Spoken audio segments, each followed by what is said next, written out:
Chaleur, vous dire que si vous avez suivi un peu, notamment sur les réseaux sociaux, le conseil municipal de Vilvoisine-les-Îles, il y a des chiffres très encourageants qui ont été annoncés donc, par ma collègue, puisque la piscine a démarré en trombe, avec près de 100 000 entrées en fait, sur la période entre l'ouverture et donc, la semaine dernière, ce qui représente 5 fois plus que l'année dernière sur la même période.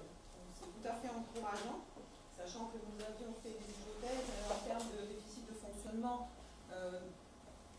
volontairement pessimistes, et que si ça se confirme, effectivement, nous devrions avoir beaucoup plus de recettes que prévu. C'est une excellente nouvelle.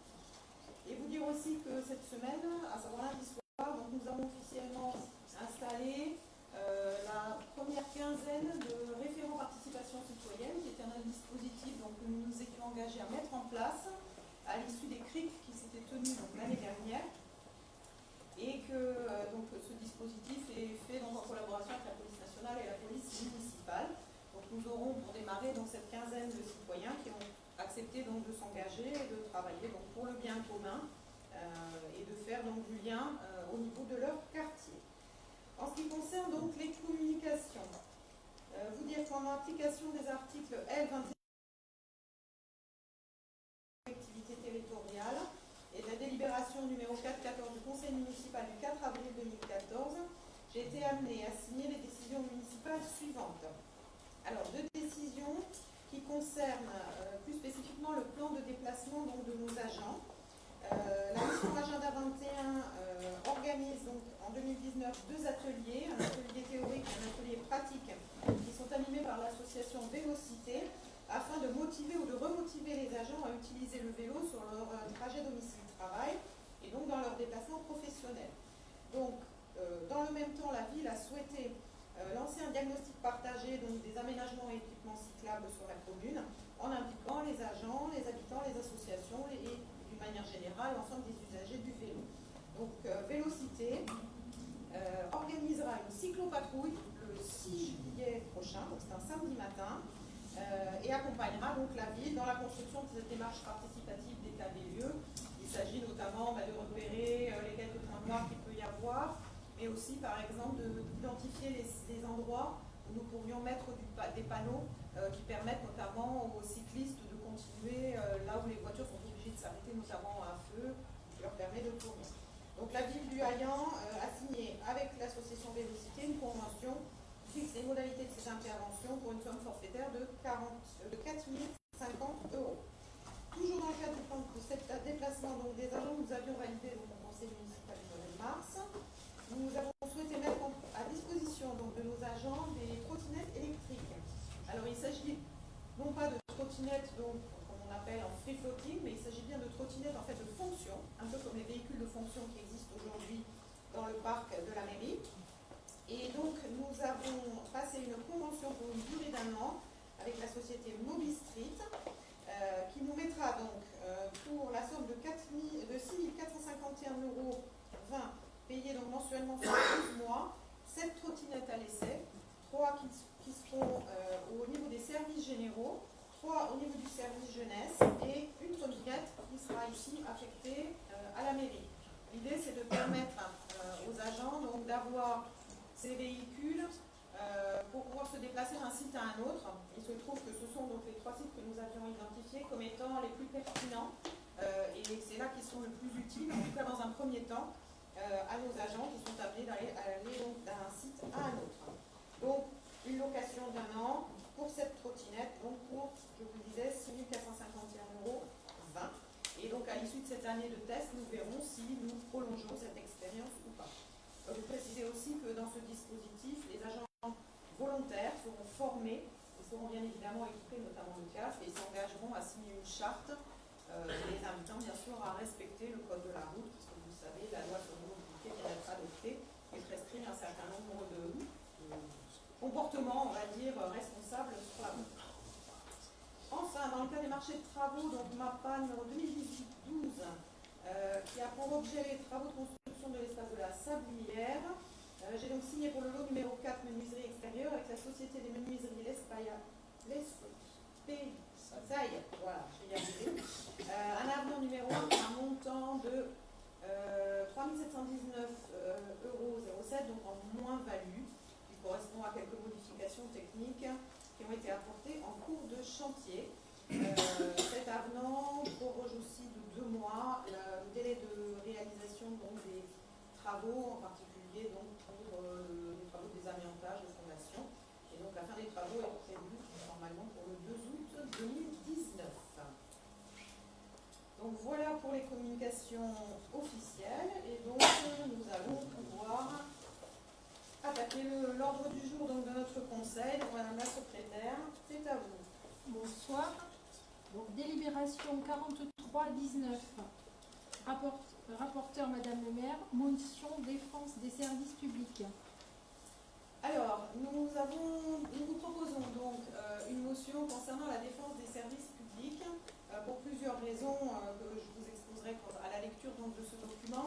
Ce qui nous a principalement motivés, c'est les très mauvaises nouvelles que nous avons reçues concernant les réorganisations de la Direction générale des finances publiques. Et je vous avoue que c'est un coup de plus qui est porté au service public et contre lequel nous ne pouvons pas faire autre chose que nous insurger, parce que ça va se faire bien évidemment au détriment des administrés, mais aussi des collectivités. Donc je vous propose de faire la lecture de cette motion et ensuite d'en discuter ensemble. Donc le gouvernement actuel poursuit une politique libérale qui affaiblit gravement l'ensemble de nos services publics. À l'hôpital, un plan d'économie d'1,5 milliard d'euros, ce qui équivaut à la suppression de 10 000 emplois, se déploie avec des conséquences dramatiques, la fermeture de maternités et d'hôpitaux de proximité, l'engorgement des services d'urgence, qui mettent en péril aujourd'hui la qualité des soins et la santé de nos concitoyens.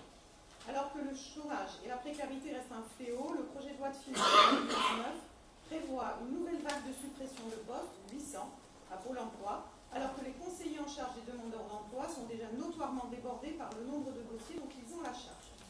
Au moment où les Gilets jaunes ont mis en lumière un fort besoin de transport en commun du quotidien, alors que chacun s'accorde à dire qu'il faut développer le rail pour respecter nos engagements de réduction d'émissions de CO2 liés au transport, la SNCF annonce de nouvelles suppressions d'emplois en 2019. 2086 postes supprimés cette année.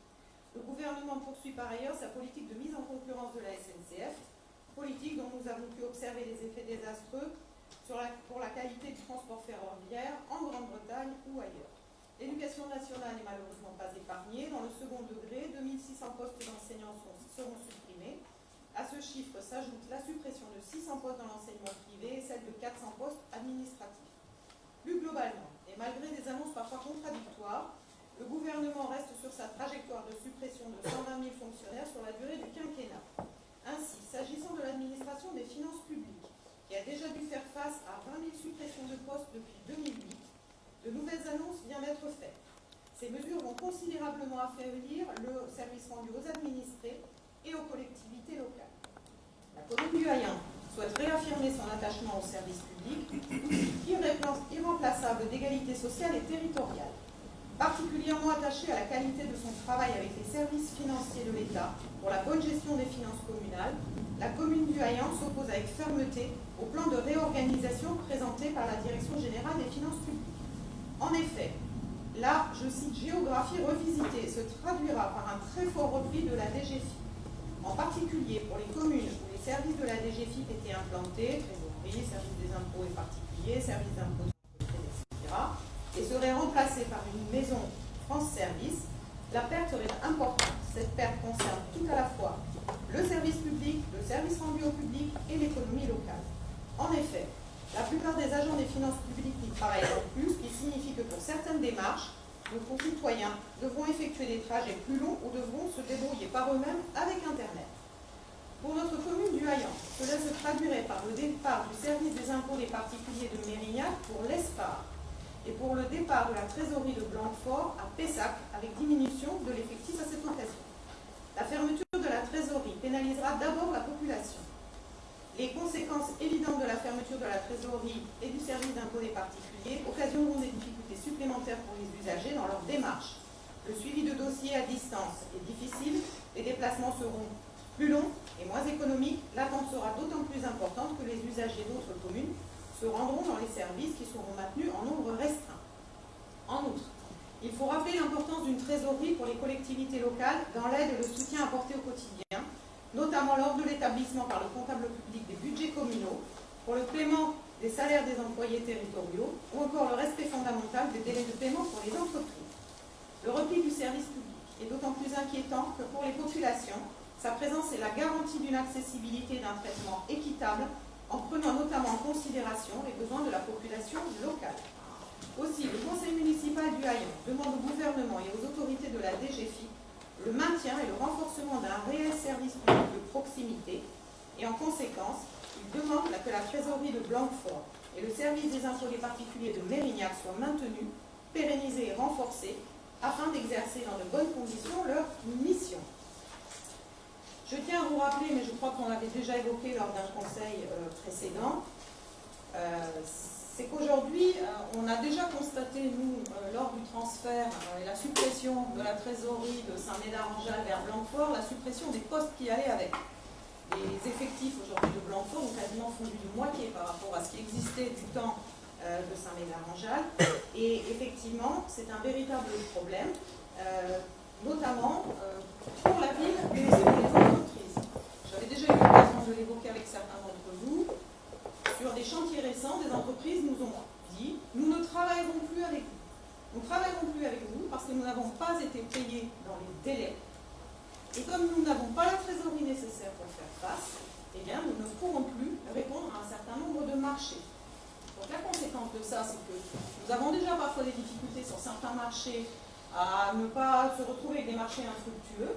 C'est-à-dire qu'on a parfois des entreprises qui refusent de répondre parce qu'elles ont peur effectivement de ces délais de paiement. Et ça va avoir mécaniquement un effet pervers, c'est qu'il va y avoir un effet d'éviction, notamment sur les petites entreprises, qui généralement n'ont pas la trésorerie nécessaire pour tenir le choc. Donc, qu'est-ce qui va se passer? On va à nouveau, en fait, faire engranger des profits supplémentaires aux grandes entreprises, alors il est de notre devoir, dans la mesure du possible en tant qu'élu, de faire travailler aussi les PME qui représentent 99% des entreprises françaises. Quant au service d'impôt des particuliers à Mérignac, là aussi, il fallait déjà faire preuve de beaucoup de patience pour arriver à avoir une information. Il faut quand même savoir qu'avec la disparition d'un certain nombre de postes, aujourd'hui, nous sommes obligés de suppléer à cette carence en ayant recours à des bénévoles qui viennent aider notamment nos seniors au CCAS pour faire leur déclaration en ligne parce que les services des impôts ne sont plus en capacité, avec les moyens de l'humain dont ils disposent, de pouvoir rendre ce service. Donc c'est quand même assez grave parce que ça veut dire qu'on écarte ceux qui ne sont pas dans la norme, ceux qui n'ont pas la capacité à tenir le coup, ceux qui n'ont pas la capacité à faire par eux-mêmes un certain nombre de démarches. Et ça, c'est une rupture fondamentale de l'égalité. Avez-vous des remarques ou des interrogations sur cette motion, des interventions? Non? Rien de particulier. Je vous propose qu'on la vote alors. Y a-t-il des votes contre? Pas de vote contre. Y a-t-il des abstentions? Donc 1, 2, 3, 4. D'accord. Donc nous considérons que cette motion est donc adoptée. Délibération 43-19. Instauration et composition des commissions municipales. Rapporteur, Madame le maire. Alors, je vous propose que nous examinions les trois rapports, c'est-à-dire 43, 44 et 45, puisqu'ils sont directement liés. En effet, j'ai reçu le 4 juin dernier la lettre de démission de Madame Sophie Mertens. Et comme c'est la procédure, nous avons donc contacté par courrier début juin Monsieur Poumara, qui était le suivant de la liste sur la liste de la minorité municipale. N'ayant pas de nouvelles de ce monsieur aujourd'hui, pour nous légalement il siège. C'est pour ça qu'on lui a mis son chevalet. Je pense que son domicile n'est plus sur la. C'est ça la difficulté. Je pense qu'il est sur Brive. Il a un domicile professionnel très régulier sur Brive et rentre très peu sur la. Donc ça explique pourquoi il ne s'est pas manifesté. Du coup, qu'est-ce qu'on fait? Est-ce qu'on maintient M. Poumara? Pour nous, officiellement, il siège. De toute façon, officiellement, compte tenu de sa non-réponse, légalement, il siège. Donc, entre guillemets, on va voter la délibération telle que l'on est préparée. Après, de toute façon, on va attendre sa réaction, soit positive ou négative, et en fonction, effectivement, on revotera une délibération. Donc, ce que je comprends, c'est que là où siégeait Mme Mertens, on met le nom de M. Poumara, c'est ça? D'accord. Et donc, on vote les délibérations dans ce cadre-là. Donc, ça veut dire que sur la délibération numéro 43-19, Mme Mertens, qui siégeait dans la commission numéro 2, donc, est remplacée par M. Poumara. On est d'accord. Ensuite, sur la délibération numéro 44, M. Poumara deviendrait le suppléant de M. Chaigne au Sibom-Jalles Sud-Médoc et remplacerait Mme Mertens à la commission communale d'accessibilité. C'est ça? D'accord. On est d'accord là-dessus. Et de la même manière, alors normalement là on a un vote à faire. Est-ce que vous êtes d'accord pour qu'on fasse un vote à main levée pour la délibération 45? C'est pour la désignation des membres du conseil d'administration du CCAS. Et donc dans ce cas-là, on fait un peu un parallélisme des formes et on considère que c'est M. Poumara qui siège à la place de Mme Mertens, CCAS. Très bien. Donc est-ce que vous êtes d'accord pour qu'on vote ces trois délibérations ensemble? Tout le monde est OK? Très bien. Donc je vous propose qu'on passe au vote. Donc y a-t-il des votes contre ces délibérations 43, 44 et 45? Non. Des abstentions? Plus. Donc on l'adopte à l'unanimité. Par contre, je ne sais pas qui, M. Dautry, M. Galine, est-ce qu'il va s'occuper de le contacter? Moi, je vais prendre contact avec lui dès demain. Voilà, parce que nous, on avait qu'une adresse Royan, donc on a envoyé le courrier là, on n'a pas de numéro de téléphone, on n'a rien. Voilà. Et donc, en fonction de ce qu'il souhaite, s'il continue à siéger, il n'y a aucun souci. Sinon, il faut qu'il nous fasse savoir officiellement qu'il démissionne. Et nous verrons. après avec le suivant, la suivante, en l'occurrence, de liste. Je prends contact avec lui dès demain et je reviens vers vous avec une réponse positive ou négative. Très bien. Alors, nous allons continuer donc avec la délibération 46. Alors, délibération 46-19. Présentation du rapport du délégataire de la délégation de service public pour la gestion et l'exploitation de l'activité cinéma Wayant, exercice 2018. Rapporteur, Madame le maire. Alors, nous avons donc sur le cinéma une délégation de service public. Vous savez, nous avons le devoir de vous présenter annuellement donc un rapport de ce délégataire. Donc c'est ce qu'on avait fait donc, sur les années précédentes. Alors simplement vous donner peut-être les chiffres les plus marquants. Tout d'abord vous rappeler donc, que cette délégation avait été mise en œuvre à compter du 1er septembre 2015 pour une durée de 5 ans. Ce qui veut dire qu'elle fera l'objet d'un renouvellement l'année prochaine. Et que donc conformément donc, au contrat d'affermage, la société, donc CTC, qui est notre délégataire, nous a fait parvenir les éléments que vous avez pu trouver dans la délibération. Donc, il s'agit du rapport du délégataire pour l'année civile 2018. Donc, vous dire qu'il y a eu 375 séances, qui est quasiment équivalent à l'année précédente, où il y en avait eu 378. Il y a un petit tassement au niveau des entrées, puisqu'elles sont passées à 6452. 61 entrées ont été réalisées donc, par une nouveauté cette année qui sont les diffusions donc, des pièces de la Comédie Française. Ils ont enregistré 1503 entrées sur le festival Les Nuits Magiques au Wayant. Donc les Nuits Magiques, je vous rappelle que c'est un festival qui est co-organisé donc, avec la ville de Bègle. Il y a eu 791 entrées réalisées pour les retransmissions du Metropolitan Opera de New York. Et ensuite, 1779 entrées pour les connaissances du monde qui sont essentiellement fréquentées par des seniors. Vous savez, c'est un film en général sur une destination géographique avec un conférencier. Ce qui nous fait donc un total de 9826 entrées. Donc c'est à peu près 1000 entrées de moins que l'année dernière, hein, où nous étions à tout petit peu plus de 11 000.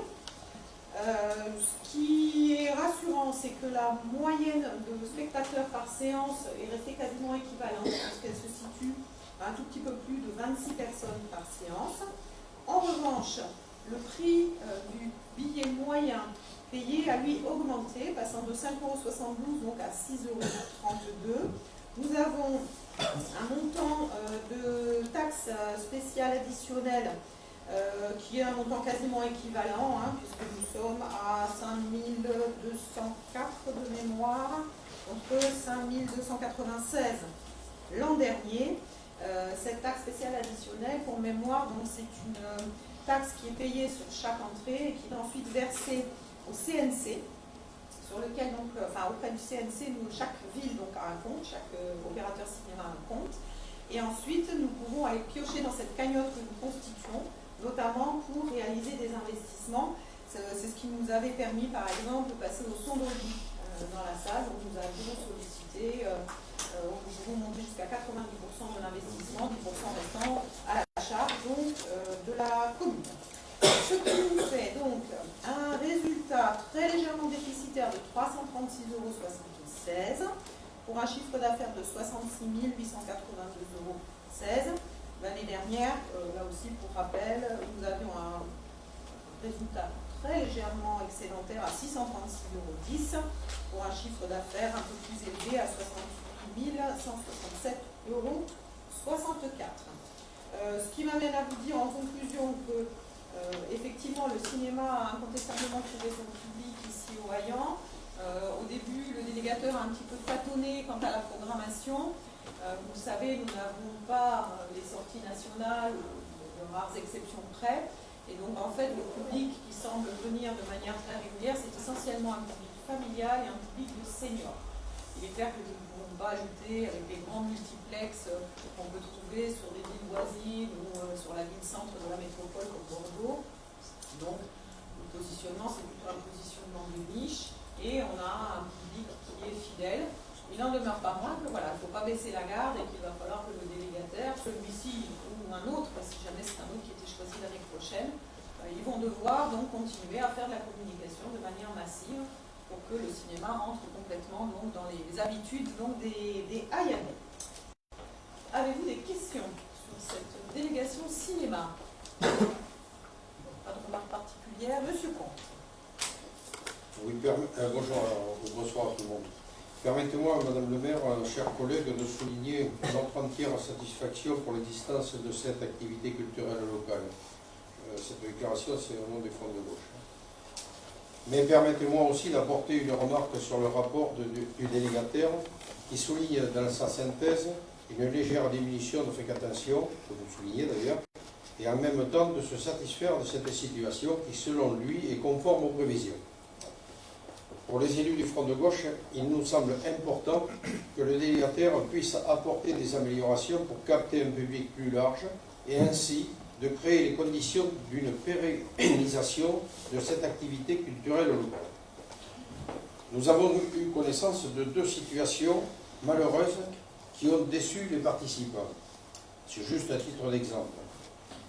Dans le cadre de la semaine du vivre ensemble avec nos différences, le film proposé n'était pas adapté aux personnes malentendantes, ce qui, vous en conviendrez, n'est pas sérieux. Une sérieuse frustration pour une bonne dizaine de personnes présentes dans la salle, une dizaine de personnes malentendantes, bien sûr. Deuxième point, un film d'actualité, les Chatouilles, devait être projeté et suivi d'un débat.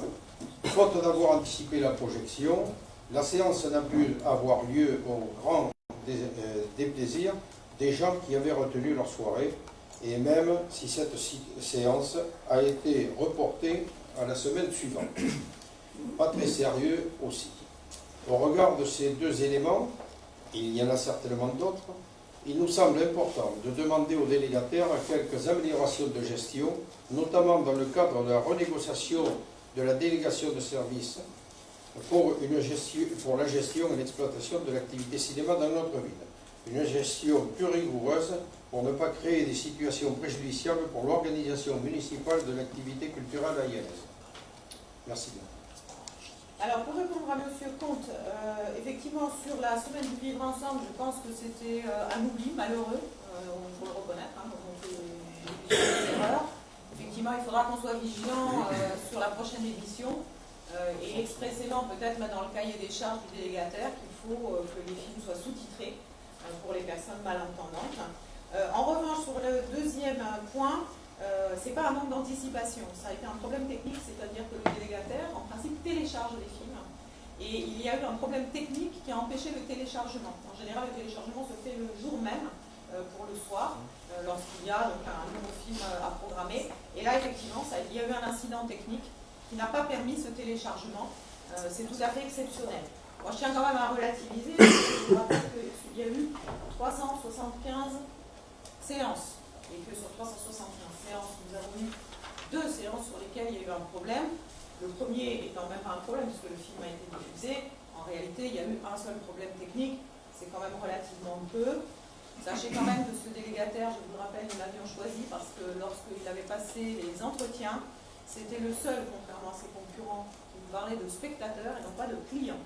Et aujourd'hui, ce délégataire fait preuve effectivement de beaucoup de bonne volonté et de souplesse, ce qui n'a pas été forcément le cas avec les délégataires ou les prestataires cinéma que nous avons eus sur cette ville, qui effectivement considéraient que les gens qui venaient au cinéma étaient avant tout des clients. Ce n'est pas le cas de CTC, donc on verra, j'espère qu'ils seront performants et qu'ils pourront recandidater à nouveau, et on verra s'il y a d'autres candidats, mais on sera vigilant effectivement sur les conditions du contrat. Monsieur Fabre. Je voudrais juste rajouter qu'avec ce délégataire, le service jeunesse travaille particulièrement bien, en particulier sur la programmation pendant les vacances. Nos services vont travailler avec lui, les programmations se passent toujours bien. Il y a eu quelques petits réglages à faire la première année, mais depuis, il n'y a plus aucun souci. Et pour abonder dans ce que dit Eric Fabre, le premier adjoint, le délégataire, par exemple, offre très régulièrement des places de cinéma pour les kermesses d'école, pour les autos, ce genre de choses. Et ça, c'est vrai que c'est quand même tout à fait appréciable. Ça n'avait pas été le cas du prestataire que nous avions eu dans le temps lorsque nous avions du cinéma il y a fort longtemps. Donc je vous propose de prendre acte de ce rapport de délégation. Est-ce que tout le monde est d'accord là-dessus? Pas d'abstention. Abstention, abstention. Donc 4 abstentions. Très bien. Et donc on passe à la suite. Délibération 47-19. Vente de jeux, sortie d'inventaire à la ludothèque. Rapporteur, Madame le maire. Alors, nous avions passé une délibération un peu équivalente il y a quelques temps concernant la bibliothèque. Vous savez, la bibliothèque et la ludothèque ont un stock de livres et de jouets.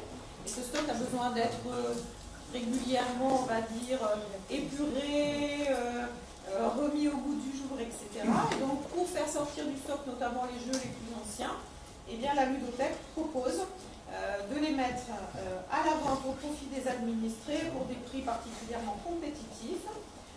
Puisque les tarifs proposés sont les suivants. Donc 1 € pour des jeux ou des jouets dont la valeur neuve est comprise entre 0 et 20 €. 2 € pour les jeux dont la valeur initiale était entre 21 et 40 €. 5 € pour ceux compris entre 41 et 60 €. Et 10 € pour les jeux et jouets dont la valeur neuve donc, était supérieure à 61 €.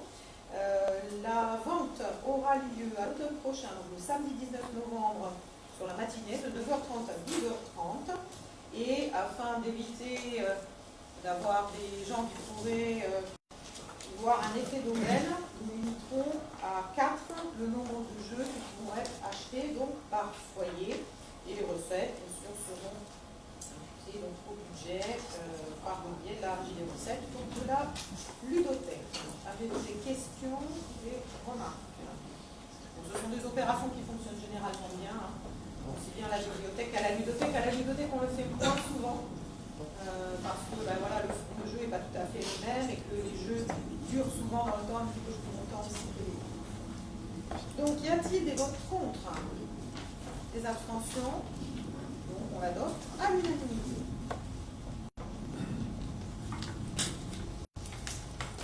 Délibération 48-19. Autorisation de travaux et attribution d'une subvention exceptionnelle à l'association Les Fils d'Ariel. Rapporteur, Carole Guerre. Madame le maire, chers collègues, mesdames et messieurs, vous rappelez en préambule que la municipalité a toujours eu une politique volontariste forte dans la matière de la petite enfance, en offrant des modes d'accueil adaptés à tous, en respectant les projets parentaux et en donnant le choix aux familles avec différents modes d'accueil, en soutenant la parentalité et les professionnels qui interviennent dans le cadre de la petite enfance. Je rappelle aussi que la crèche associative entre aussi dans la démarche écolo-crèche, dont on ne peut que se réjouir. Donc, dans le cadre de la politique associative, la ville du Haillon apporte une aide financière directe au fonctionnement de nombreuses associations, dont l'association Les Fils d'Ariane, gérant la crèche associative du même nom, située rue Capella au Haillon. Suite à un rapport des services départementaux de la PMI, en date du 8 juin 2017, demandant la mise en conformité des locaux, l'association Les Fils d'Ariane a proposé de réaliser un projet de travaux pour maintenir et favoriser son activité. L'association a proposé tant techniquement que financièrement de porter le projet. Cette proposition a reçu un avis favorable des élus, des services de la ville, des services de la PMI départementale, qui est la protection maternelle et infantile, et de la CAF de la Gironde, la caisse d'allocation familiale. Pour mener à bien ce projet, il convient d'autoriser l'association à déposer le permis de construire et faire les travaux prévus pour les mois de juin à septembre 2020. Durant cette période, la structure sera abritée par la ville dans les locaux de l'ancien multi-accueil. Pour déclencher les financements CAF, la ville notifie qu'elle laissera le bâtiment à destination d'un établissement de jeunes enfants pour une durée de 10 ans minimum. Par ailleurs, la ville s'engage à verser une subvention d'investissement exceptionnelle dont le montant permettra de contribuer au financement de cette opération. La CAF financera 80% du projet avec un plafond de 88 000 €, c'est-à-dire 4 000 € par place. La ville versera une subvention plafonnée à 28 000 € correspondant à une participation d'environ 20% du projet. Ces sommes doivent permettre à l'association de financer ce projet. Les frais d'ingénierie, maître d'œuvre, contrôleur technique, coordinateur SPS, etc. sont à inclure dans le coût opération. La subvention municipale fera l'objet de 3 versements en tenant compte des contraintes imposées par les règles de la comptabilité publique. Une première partie au démarrage du projet, c'est-à-dire au dépôt du permis de construire, de l'ordre de 8 000 €. Une seconde partie à mi-chantier, 10 000 €. Une dernière partie après l'avis favorable de la PMI pour l'ouverture de la structure rénovée, le solde de 20% ou 10 000 € maximum. Il convient donc de notifier ces éléments par avenant à la convention existante. Dans ces conditions, il est proposé au conseil municipal d'autoriser Madame le maire à signer l'avenant à la convention avec l'association des fils d'Ariane et à autoriser l'association à déposer le dossier du permis de construire et prendre acte du portage du projet, tant sur le volet technique que financier. D'approuver l'attribution d'une subvention exceptionnelle d'investissement de 28 000 € et d'imputer les dépenses correspondantes à l'article 6574 du budget principal de l'exercice 2019. Vous avez la convention, l'avenant à la convention qui a été jointe avec la délibération. Bien, merci beaucoup. Y a-t-il des questions sur cette délibération? Remarques? Madame Vasquez. Bonsoir à tous d'abord. En tant qu'effectivement conseiller municipal délégué à la petite enfance, je ne peux que remercier et me féliciter de l'octroi de cette subvention exceptionnelle qui va permettre à la crèche de Soudalienne de perdurer dans le temps et dans la philosophie des crèches associatives. Je tiens à rappeler que cette subvention exceptionnelle se fait quand même dans un contexte de budget restreint, dû notamment aux dotations de l'État qui sont en diminution constante, et que le choix de la mairie de continuer à faire vivre ces structures montre l'attachement que nous avons à la politique petite enfance qui permet de lutter contre les profondes inégalités. Choix que de nombreuses municipalités autour de nous ne font pas, et je pense que c'est important donc de souligner effectivement l'investissement constant des collectivités, et notamment de votre ville, à ce projet. J'aurais malgré tout un léger regret. Dans la présentation, Mme Guerre a précisé qu'effectivement cette structure accueillait 22 enfants, dont 11 enfants aliénés, et il y a 11 enfants de Ariane Group qui sont dans cette crèche. Lors effectivement de la mise en conformité de cette structure, nous avions demandé au directeur d'Ariane Group ainsi qu'au comité d'entreprise éventuellement de pouvoir nous accompagner dans ce projet en considérant qu'effectivement l'enjeu est important. Le comité d'entreprise participe à l'heure actuelle à hauteur de 45 000 € pour le fonctionnement de cette crèche et participe dans le cadre de ses futurs travaux à l'investissement de vidéophones.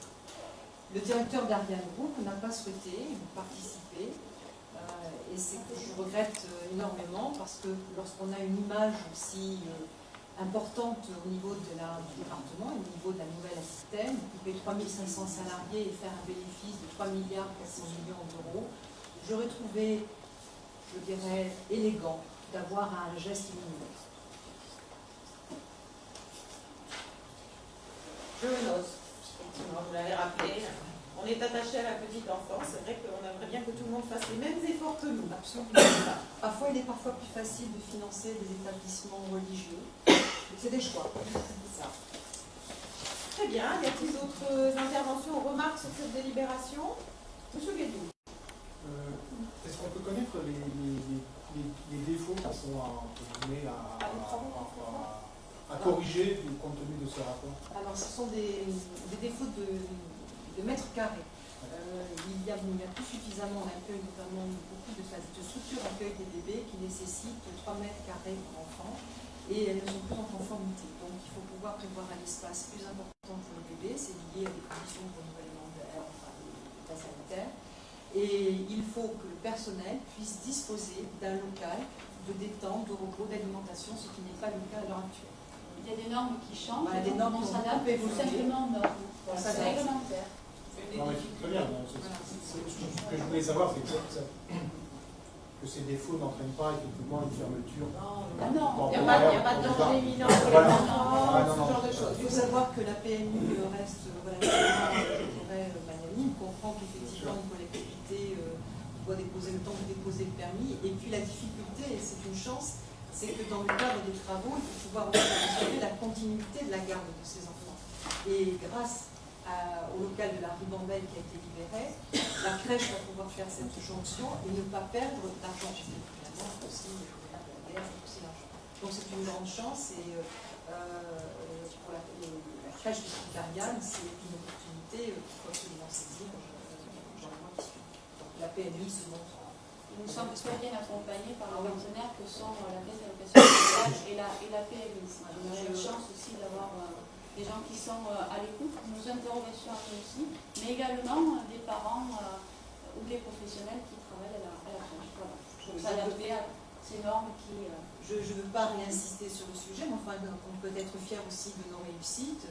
La ville du Haillan est montrée régulièrement en exemple sur sa politique petite enfance, parce qu'effectivement, nous maintenons nos effectifs, nous les augmentons, ce qui n'est pas le cas de beaucoup de communes avoisinantes qui préfèrent fermer et déléguer à des services privés, genre Babylou, Chaperon Rouge et compagnie. Et quand on sait le coût effectivement d'une place et les difficultés que peuvent avoir certaines familles, c'est louable de rappeler qu'effectivement on a une politique petite enfance des plus dynamiques et des plus représentatives sur, je dirais, sur le département. Sans compter le label écolo-fraîche que rappelait Carole Guerre tout à l'heure. Ce qui est effectivement souvent un peu compliqué, c'est que comme les normes évoluent, ce qui était vrai il y a 3 ans ou 5 ans ne l'est plus. Voilà. Et donc on est obligé de s'adapter au fur et à mesure dans des bâtiments qui sont souvent un peu anciens, plus contraignants d'un point de vue technique. Bon, a priori, là, il y a des solutions qui ont été trouvées qui devraient permettre de faire ces travaux dans de bonnes conditions et donc de rentrer à nouveau dans les clous des exigences réglementaires. Si vous n'avez pas d'autres questions, je propose qu'on passe au vote. Y a-t-il des votes contre? Des abstentions? Donc on adopte à l'unanimité. Je remercie l'opposition. Je pense que vous êtes attaché à la petite enfance. Délibération 49-19. Bilan des acquisitions et cessions foncières 2018. Rapporteur Monique Dardot. Bonsoir à tous. Donc, conformément à l'article L2241 du Code général des collectivités territoriales, je vais vous présenter le bilan annuel des acquisitions et cessions foncières réalisées en 2018 par notre ville, sachant que ce bilan est annexé au compte administratif de la commune. Donc, première acquisition citée, Allée de Bel-Air, au fond de l'Allée de Bel-Air. Il s'agit du terrain sur lequel ont été bâtis les chalets d'urgence. Donc, le vendeur, c'était un terrain qui appartenait à Bordeaux Métropole. Le montant est de 63 300 € TVA incluse. Donc, pour être complet, il est important de dire que ce terrain avait été évalué par France Domaine par 120 ou 125 000 €, mais qu'en s'appuyant sur le règlement d'intervention à vocation sociale, Bordeaux Métropole nous a demandé 63 300 €. Voilà. Ensuite, une emprise nue sur le terrain rue de la Morandière, le vendeur étant M. Loupi. Il s'agit là, comme j'en avais parlé le mois dernier au précédent conseil municipal, d'acquisition de terrain de façon à compléter le cheminement doux qui longe le ruisseau et qui ira jusqu'à le tram. Voilà. Et même chose pour 8 rue des Dahlias, un terrain qui a été acheté à monsieur et madame Rémy pour un montant de 19 260 €. C'est également pour finaliser le cheminement doux, pour participer à la construction du cheminement doux. Voilà. Il est donc demandé au conseil municipal d'adopter le bilan de ces innovations pour l'année 2018. Vous avez des questions particulières sur cette délibération? Simplement, effectivement, comme l'a expliqué très justement Madame Dardot, la métropole étant très largement déficitaire en logement d'urgence, effectivement, le règlement d'intervention de Bordeaux Métropole prévoit une cession à moitié prix des terrains dès lors que ces terrains sont utilisés justement pour la construction de logements d'urgence. Ce qui nous a permis de l'avoir effectivement à la moitié de sa valeur et donc de faire construire les 2 chalets, un chalet familial et un chalet en colocation, donc qui sont situés à l'arrière du collège. S'il n'y a pas d'autres questions, je vous propose que nous votions. Y a-t-il des votes contre? Des abstentions? Non, donc on l'adopte à l'unanimité. Merci.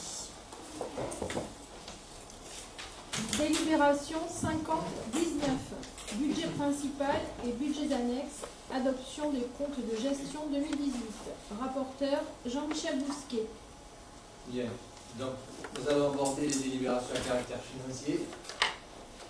Je vais vous proposer cette année encore, si vous en êtes d'accord, de rentrer dans le détail plus profondément sur le compte administratif et de me contenter sur la présentation des comptes de gestion, de vous préciser qu'il s'agit bien d'approuver les comptes pour l'année 2018 réalisés par le trésorier principal, pour l'instant toujours à Blanquefort. Si vous en êtes d'accord, on rentre un peu plus dans le détail du réalisé 2018 via les comptes administratifs. Bien. Avons-vous des questions là-dessus? Donc, y a-t-il des votes contre? Des abstentions? Donc, on adopte les comptes de gestion à l'unanimité. Délibération 51-19. Budget principal. Adoption du compte administratif 2018.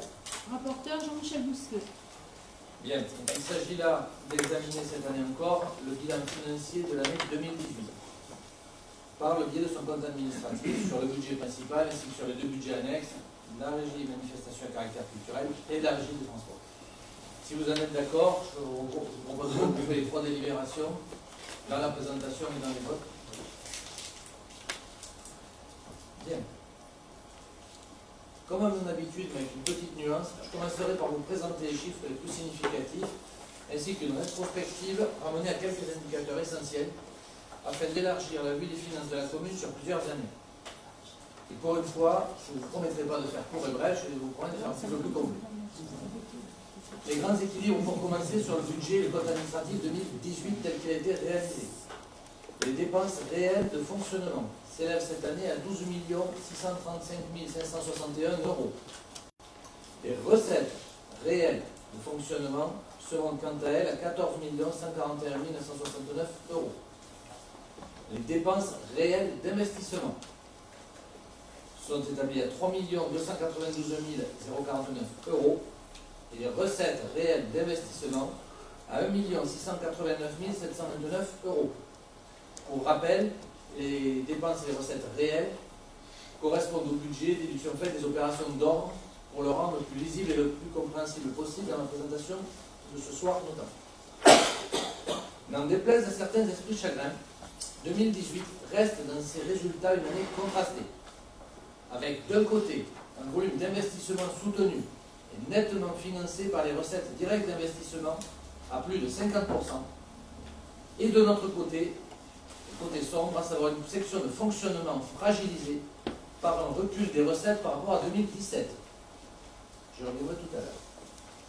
L'excédent de clôture s'établit quant à lui à 3 241 252,18 €, en recul de 800 000 € par rapport à 2017. Ainsi, si les valeurs absolues de nos indicateurs financiers restent satisfaisantes, il apparaît de plus en plus nettement que les contraintes externes pèsent lourdement sur nos finances, et ce, malgré l'apport lié aux nouveaux habitants. Et qu'on arrête de me dire que nous manipulons la réalité de façon pessimiste. Regardez bien les chiffres. Notre épargne nette s'établit pour 2018 à 1 044 401 €, en baisse de 400 000 € par rapport à 2017. J'insiste sur le fait que nos finances sont saines. Comment ferons-nous pour faire face au prochain coup de boutoir d'un gouvernement qui ne voit le service public qu'à travers sa privatisation aujourd'hui? Si nous rentrons plus précisément dans les comptes, les dépenses de fonctionnement tout d'abord. La section de fonctionnement évolue globalement cette année 2018 de 1,58%. Vous aurez bien entendu noté et remarqué que cette augmentation est inférieure à l'inflation constatée par l'INSEE pour l'année 2018, établie à plus 1,8%. Encore une fois, j'insiste sur ma vision globale des comptes, et ce n'est ni de la magie, vous verrez à mon avis prochainement poindre des apprentis sorciers qui vous en vendront de la magie, mais bien une gestion rigoureuse, basée sur un maintien de la qualité du service, sur la prise en compte de l'humain dans notre quotidien et sur une véritable optimisation de nos services, en majorité réalisés en régie par nos équipes. Je reviendrai tout à l'heure sur les résultats, notamment du budget annexe de la régie des spectacles. L'illustration de mes propos, 3 chiffres. La baisse des charges de caractère général à hauteur de 3 618 847 € sur le compte administratif 2018. Une hausse des charges du chapitre 012, charges personnelles, de 2,23% pour intégrer essentiellement le glissement vieillesse-technicité de nos agents, 75 000 € environ. L'intégration de 13 agents vacataires qui deviennent titulaires au sein des services généraux et services jeunesse, autour de 130 000 €. Ainsi que l'embauche ponctuelle de renforts pour pallier aux absences de nos titulaires, notamment maladie ou maternité, à hauteur de 35 000 €. J'insiste sur cet élément car il traduit clairement la volonté de maintenir le service, ainsi que les efforts de gestion réalisés dans l'optimisation de nos effectifs, à qui on demande effectivement de plus en plus de services et d'efficacité.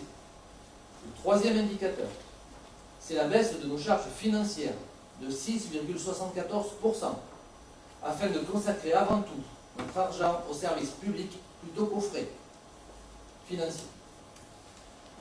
J'insiste encore sur les efforts effectivement réalisés par tous afin d'atteindre ces objectifs ambitieux de maîtrise de nos dépenses, en maintenant, je le redis, le service qualitatif pour tous.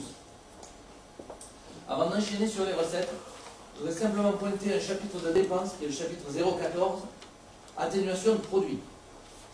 Derrière cette dénomination tantinée étanche se cache le prélèvement réalisé par l'État au titre du FPIC, c'est-à-dire le prélèvement de solidarité pour les collectivités, qui lui progresse de 42 815 € en 2017. À peu près un demi-point d'impôt bien caché au fond de nos dépenses. Donc la transition sur les recettes de fonctionnement était très simple. Vous l'avez compris, ce poste est cette année ma plus grande préoccupation. C'est en effet la première année de ce mandat et de très longue date que nos recettes baissent, moins 1,72%. Pour essayer d'illustrer mon propos, essayez d'aller expliquer à un salarié, un ouvrier, un cadre, que son périmètre d'action s'élargit, que ses responsabilités augmentent, mais qu'il aura à la fin du mois moins d'argent, même s'il est très efficace. C'est bien ça notre réalité aujourd'hui. Plus de périmètre, plus de compétences transférées et moins d'argent de l'État. Rentrons un peu dans le détail de ces masses financières. Trois chiffres importants et 3 thématiques qui me semblent indispensables de préciser pour mieux comprendre ce phénomène. Et illustrer par ailleurs mon agacement quant à cette situation. Tout d'abord, les produits des services, c'est-à-dire les recettes des services proposés par la collectivité à ses administrés, qui l'utilisent.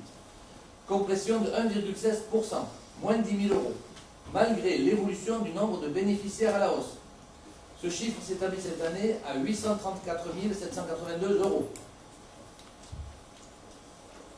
Deuxième chiffre, les impôts, plus précisément les contributions directes, qui évoluent de plus 1,08%, soit plus 95 000 €, à hauteur de 8 866 131 €. À mettre en perspective avec la dotation de l'État qui est aux alentours de 200 000 € pour 2018. Cette évolution, à la hausse certes, résulte de la revalorisation forfaitaire des bases décidées par l'État et surtout de l'évolution physique des bases, à savoir les nouveaux Hayanais et les nouvelles entreprises. Vous direz qu'il n'y a pas beaucoup de surprises, c'est le même discours, mais hélas, on n'arrive pas à trouver des recettes ailleurs. La DGF, la dotation de l'État, pour mémoire, destinée au départ à financer les charges décentralisées par l'État vers les collectivités territoriales. Celle-ci baisse de 100 000 € supplémentaires en 2018. Je reviendrai dans la rétrospective sur quelque chose de petit peu plus large pour illustrer mes propos de façon plus vivante, on va dire. À travers ces 3 chiffres, pour devenir sérieux, ce sont bien les Hayanais qui permettent d'encaisser les coups de sabre de l'État et l'évolution des recettes des services à la baisse montre bien que la richesse de nos ménages est loin d'être au bout fixe. Pas compliqué, nous n'avons pas évolué les tarifs, bien évidemment. Que le nombre d'utilisateurs augmente, c'est bien que les quotients familiaux sont de plus en plus bas et que la participation solidaire de la ville revêt toute son importance. Autre prenons la DGF depuis 2013, plus de 800 000 euros de réduction par an. Plus de 10 points d'impôt en équivalence de recettes. Je ne les invente pas, c'est mathématique. Et cela va continuer en 2019. Et oui, je reconnais volontairement, malgré l'absence de M. Chêne et de son groupe est là, que je me suis trompé en 2014 quand je vous ai annoncé une réduction de 800 000 euros des dotations de l'État sur le mandat. On sera quasiment à 900 000. Et dire que certains m'ont taxé de pessimisme BA au départ, je tenais à le préciser. Je ne vois pas cette tendance s'inverser, surtout si l'on considère que ces chiffres peuvent passer en négatif, je parle bien de la dotation de l'État, à savoir qu'il est tout à fait envisageable dans le mécanisme actuel que la commune donne de l'argent à l'État pour faire son boulot. Chapitre suivant. Ça, c'était pour le fonctionnement. L'investissement. Revenons à des considérations peut-être un petit peu plus positives. Le volume global s'établit cette année à hauteur de 3 292 049 euros. En baisse légère par rapport à 2017, mais toujours soutenu à plus de 3 millions d'euros. Il s'agit bien des dépenses effectivement payées sur l'année 2018. Les dépenses d'équipement à l'intérieur de ce volume s'établissent à 2 830 041 euros, suivant logiquement la même courbe des consommations de crédit, en suivant les réalisations des engagements pris sur mandat. À ce montant s'ajoutent les reports de 2017 pour 1 871 649 euros, traduisant simplement les opérations engagées en 2017 mais qui n'ont pas pu être réglées sur le budget 2017 car non achevées. Les principales dépenses d'investissement ont porté sur la réalisation des chalets d'urgence pour 306 000 euros, la maison de la petite enfance, le poste principal du budget 2018 en investissement, pour 1 13 800 euros, la participation aux travaux de la piscine pour 500 000 euros, la modernisation de l'éclairage public et l'enfouissement des réseaux, l'environnement de nos concitoyens pour 137 300 euros, les études pour la sablière et l'espace associatif pour 90 130 euros, les études pour le bar brasserie pour 19 500 euros, la réfection du sol sportif de Georges Ricard de gymnase pour 24 500 euros, l'étude sur la qualité de l'air de nos écoles notamment pour 19 200 euros, l'acquisition de terrain pour 98 500 euros, sans parler des crédits toujours importants dédiés à la maintenance de nos patrimoines verts, bâtis et matériels. Le budget annexe de la régie des spectacles. Une salle très demandée, des spectacles plébiscités, populaires, et ce sans augmenter la participation du budget principal de la ville. C'est cela qu'il faut retenir de ce budget 2018, en soulignant que le résultat est le fruit de notre décision de reprendre l'entrepôt en régie en 2014. Et toujours pas d'effet magique. En effet, et en chiffres, le compte administratif 2018 s'établit en dépenses réelles de fonctionnement à 775 423 euros, en recettes réelles de fonctionnement 816 968 euros, en intégrant les résultats intérieurs, un excédent global de 74 000 euros cette année. Cette année encore, des recettes en hausse, générant mécaniquement une hausse des dépenses avec un excédent stable et satisfaisant. Ça, c'est pour la partie financière. Je souhaiterais, à l'occasion de ce compte administratif, vous rappeler 3 chiffres et les mettre en perspective.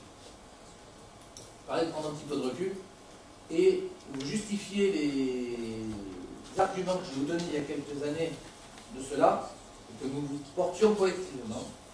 Le coût de la délégation de service public pour l'entrepôt en 2014, ceux qui ont oublié, s'est levé à 790 480 euros net pour la commune.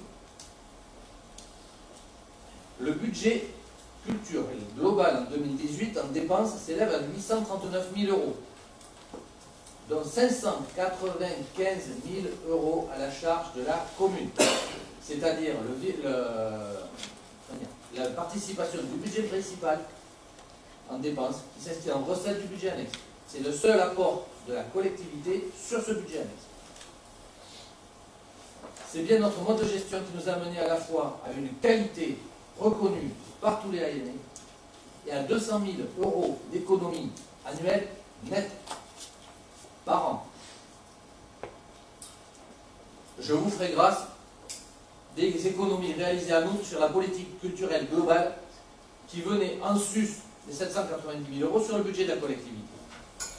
Donc les 200 000, c'est par hypothèse basse. C'est cela la synthèse 2018 et 2014-2018 du budget annexe de la région de Pau. Continuons à prendre du recul, comme je vous le disais, et dans la même logique, que le compte administratif 2018 sera aussi le dernier compte administratif du mandat. Je souhaite, au-delà de ce compte administratif lui-même, examiner avec vous les grandes évolutions du budget de la collectivité de 2014 à 2018.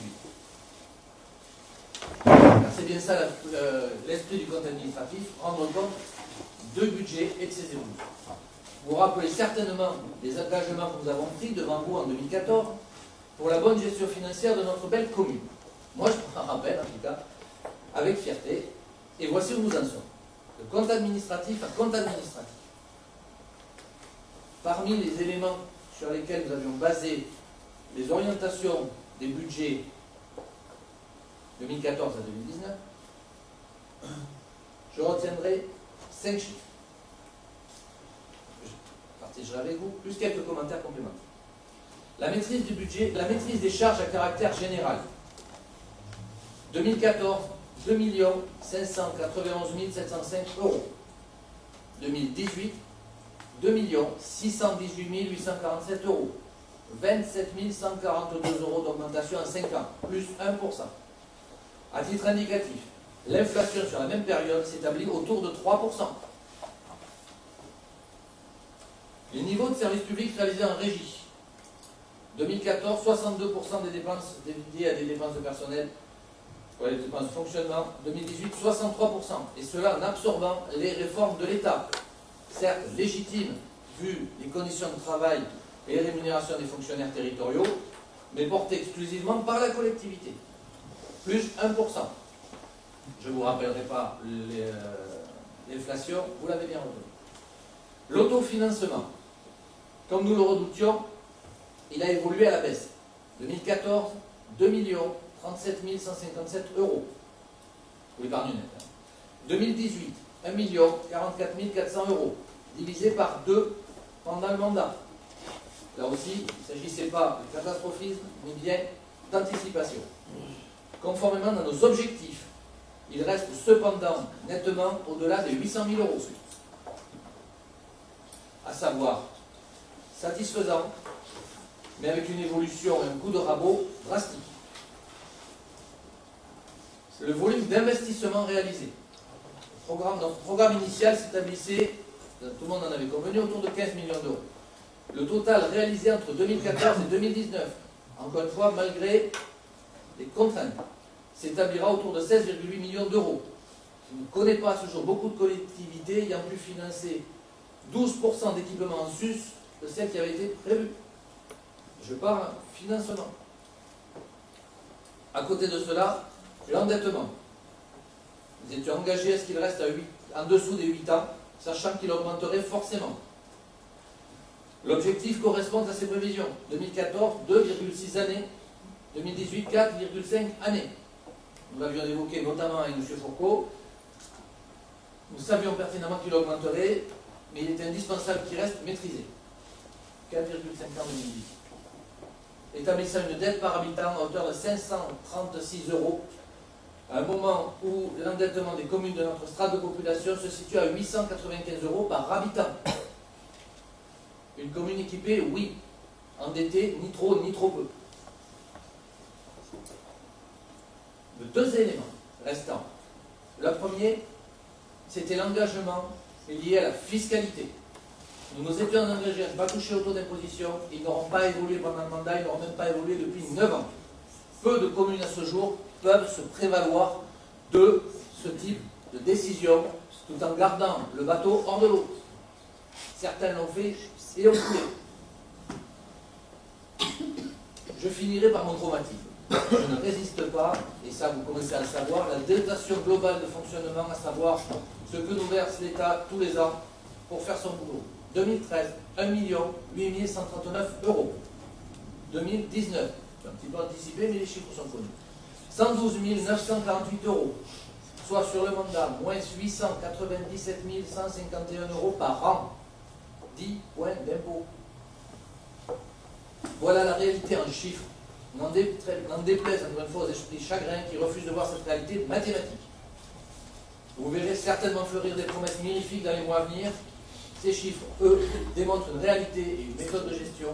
Et je voulais que ce soit bien précisé pour tous. Je m'arrêterai là, Madame le maire, parce que j'ai largement dépassé ce que j'utilise d'habitude comme temps sur cette présentation. C'était nécessaire.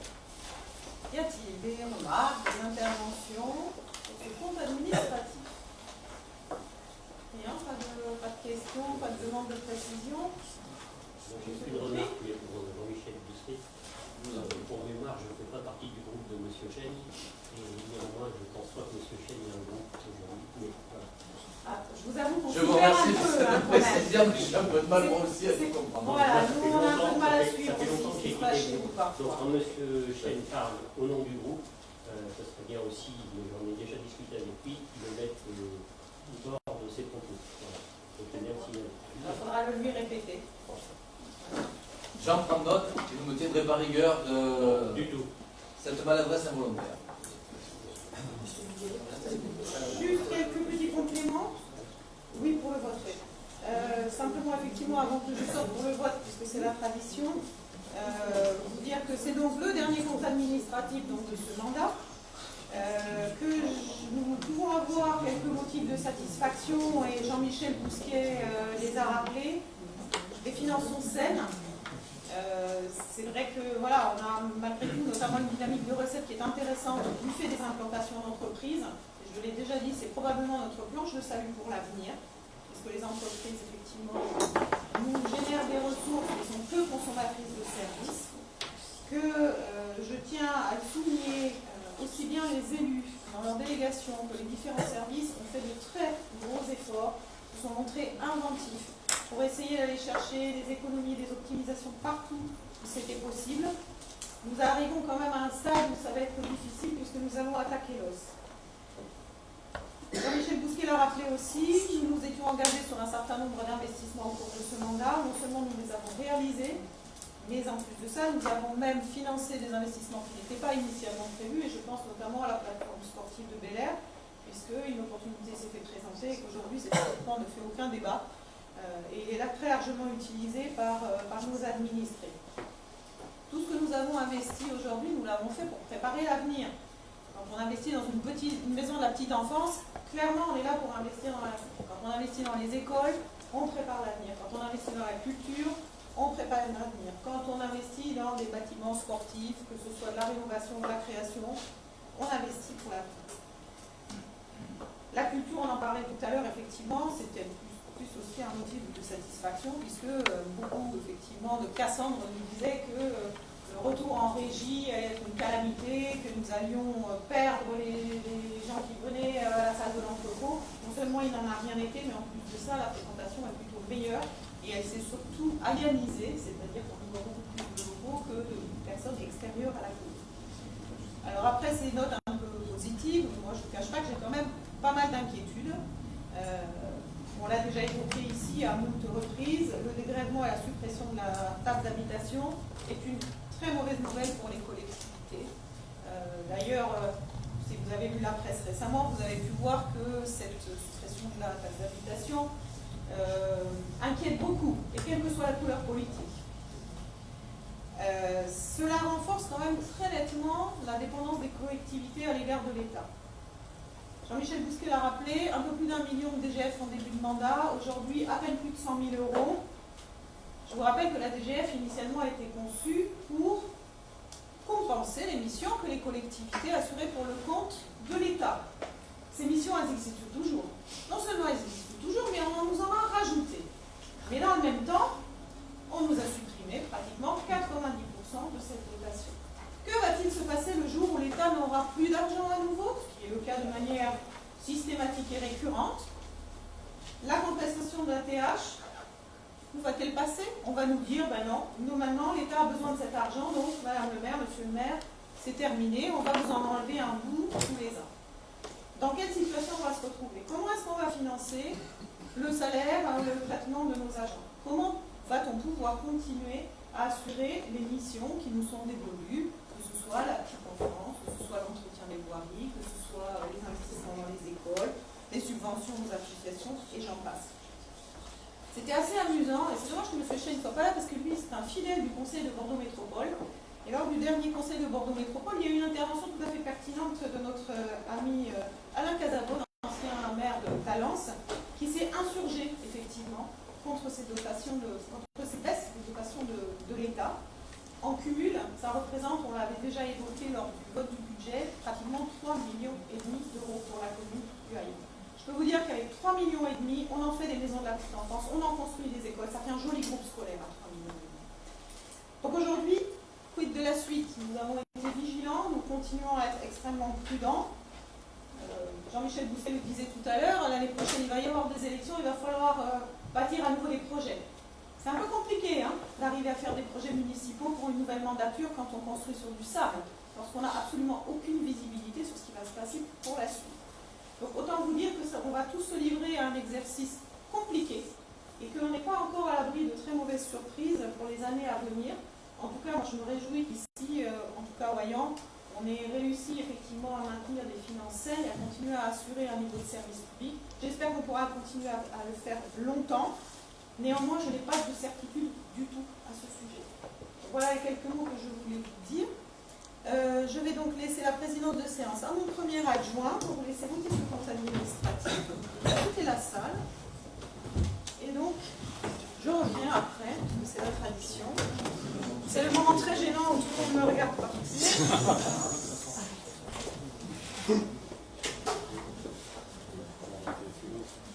Donc, on va procéder à l'adoption des comptes administratifs. Est-ce que vous êtes d'accord pour qu'on procède à l'adoption des trois comptes en même temps? Donc, adoption des comptes administratifs du budget principal, de la régie des transports et culturels. Qui est contre? Qui s'abstient? Donc, les trois budgets. Les trois comptes administratifs sont adoptés à une large majorité. Merci.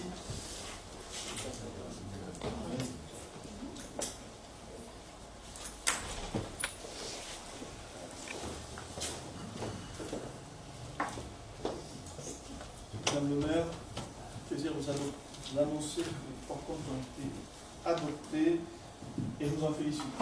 Merci beaucoup. Très bien. Nous allons donc passer à la suite.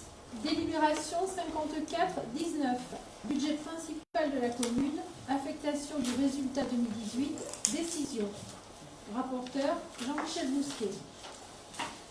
Comme à l'accoutumée, je vous proposer de regrouper les trois délibérations suivantes qui consistent en l'affectation des résultats 2018 sur le budget principal, sur le budget annexe de la régie de transport, excusez-moi, et sur le budget annexe de la manifestation à caractère culturel, si vous ne voyez pas d'inconvénient. Donc, sur le budget principal, l'excédent se monte à 3 241 252 euros, rapporté en recette de fonctionnement du budget supplémentaire, comme habituellement, et selon les mêmes mécanismes pour les deux budgets annexes. Sur le budget de la régie des transports, les 7 819,05 € affectés en recette de fonctionnement du budget supplémentaire. Et sur le budget annexe des manifestations à caractère culturel, sur les 104 529,36 € de l'excédent de clôture, affecté 60 808,62 € en recette de la section de fonctionnement, le solde de recette de la section d'investissement pour le budget supplémentaire 2019. Avez-vous des questions, des demandes de compléments? Non, c'est clair pour tout le monde. Je vous propose qu'on passe au vote dans ce cas-là. Y a-t-il des votes contre? Y a-t-il des abstentions? 4 toujours? Bien. Donc, les délibérations sont adoptées. Délibération 57-19. Budget principal de la commune. Adoption du budget supplémentaire 2019. Rapporteur Jean-Michel Bousquet. Donc, je vous propose là aussi de regrouper les trois délibérations relatives au budget supplémentaire de la commune, du budget annexe pour la régie des transports et du budget annexe pour l'organisation de manifestations à caractère culturel. Bien. Donc, le compte administratif que nous venons d'examiner reste, comme les années précédentes, la source de ce budget supplémentaire 2019. C'est bien l'excédent constaté et affecté qui nous permet à la fois d'ajuster nos besoins et d'accentuer nos investissements. Je ne reviendrai pas sur l'amincissement de nos marges de manœuvre. Je me concentrerai sur les objectifs de ce BS, 3 en l'occurrence, et demi. Anticiper et poursuivre nos investissements. Faire face aux aléas constatés et potentiellement à venir sur la section de fonctionnement, toujours ce principe de précaution. Maîtriser notre recours à l'emprunt et préparer l'avenir du Haillan, bien évidemment, durablement. Ce budget supplémentaire 2019 s'établit ainsi en chiffres en section de fonctionnement à 3 605 602,18 €, en section d'investissement 4 747 099,40 €. Le virement de section à section visant à assurer le financement de nos investissements grâce aux résultats 2018 affectés en fonctionnement, vous vous en rappelez, s'établira cette année à 2 617 874 € en hausse par rapport au budget supplémentaire 2018.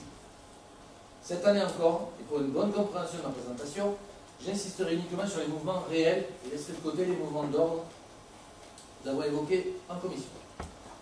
Et la section de fonctionnement. Tout d'abord, les recettes. L'évolution de nos recettes, symptomatique du constat déjà réalisé lors du compte administratif. Nous intégrerons ainsi une compression de la DGF de moins 36 000 € par rapport au budget primitif, j'y arrivais, suite à la notification du montant par l'État. Une réévaluation des recettes fiscales, toujours prudente lors du vote principal, à plus 400 000 € liée à la dynamique physique des bases, c'est-à-dire les Nouveau-Haillanais et la bonne dynamique de nos entreprises. Il s'agit bien qu'il n'y ait pas d'ambiguïté dans l'esprit de chacun, de l'augmentation des bases, pas de l'augmentation pesant sur les personnes déjà contribuables. Les dépenses. L'ajustement des crédits de fonctionnement en dépenses s'établit à 887 728,18 €. Parmi ces recalages et provisions, non exhaustifs bien évidemment, je soulignerai le réajustement du FPIC, rappelez la dotation de solidarité de la collectivité du Haillan envers les autres collectivités redistribuées par l'État, à plus 40 000 € par rapport à nos prévisions. Le réajustement des subventions aux associations, dont la crèche des Fils d'Ariane, que nous avons déjà examiné en délibération numéro 48-19, à plus 33 000 €. Vous avez bien constaté qu'il y a d'autres subventions pour d'autres associations qui viennent s'ajouter à celles des Fils d'Ariane. La location des 7 trottinettes électriques pour plus de développement durable et pour les services. L'inscription de crédits pour assurer les réparations consécutives aux derniers événements météorologiques 2018 et 2019. Les crédits nécessaires à la prise en compte des nouveaux rationnaires en restauration scolaire. Crédits nécessaires pour faire face aux éventuels aléas techniques sur nos patrimoines comme chaque année, afin de permettre aux services d'assurer une continuité sans obligation de passer de nouvelles délibérations financières à l'instant T. Les crédits indispensables afin d'assurer les transports scolaires en direction de la piscine, notamment avec le planning 2019-2020 et le nombre élevé des classes haillanaises pouvant aller à cet équipement. Cet équipement, la quasi-totalité des élémentaires et des maternelles.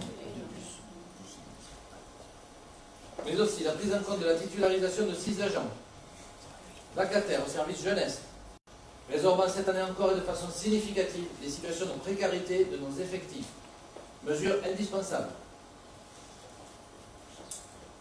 Les remplacements, toujours indispensables aussi à la continuité qualitative de nos services.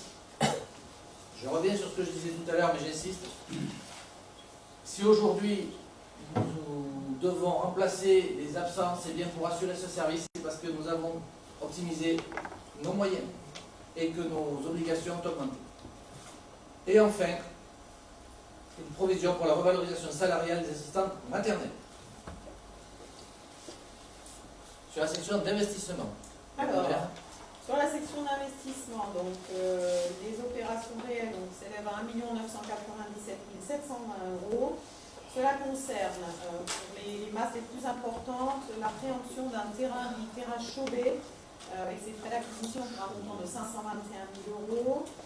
Une provision aussi que nous avons faite pour pouvoir faire des réserves foncières notamment dans la perspective de la construction nécessaire sur le prochain mandat d'un groupe scolaire, un troisième groupe scolaire sur la commune, pour un montant de 554 000 €, des avenants de travaux, notamment sur l'espace de la Sablière pour 31 000 €, des provisions aussi pour les réfections de toiture, en particulier à la salle Henri Arnoux, pour un montant de 75 000 €.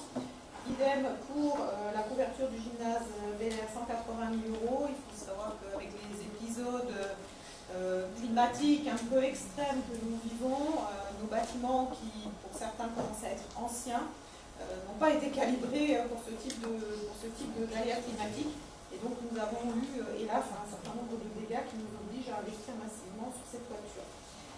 Cela concerne aussi les crédits pour l'aménagement de la future maison de la musique, qui est actuellement l'espace de la fraternité, puisque comme vous le savez, avec la livraison de l'espace de la Sablière, il y a les permutations qui se font et les associations musicales qui occupent la maison de la musique à Jean Pasteur vont déménager dans l'espace de la fraternité, donc ça nécessite des ajustements pour faire notamment des salles, et notamment les associations caritatives, Amis du Cœur et Saint-Vincent-de-Paul, vont donc basculer dans la future ex-maison de la musique, avenue Pasteur, donc ça a été vu avec eux. Même chose aussi, 36 000 € donc de travaux de rénovation toujours liés à la grêle, et puis des montants un petit peu moins importants comme la mise en place de serrures électroniques sur la maison de la petite enfance Myriam Bell pour un montant de 10 000 €, ou encore des ajustements de crédit pour le tableau électrique sur le TGVT de la mairie, qui pareil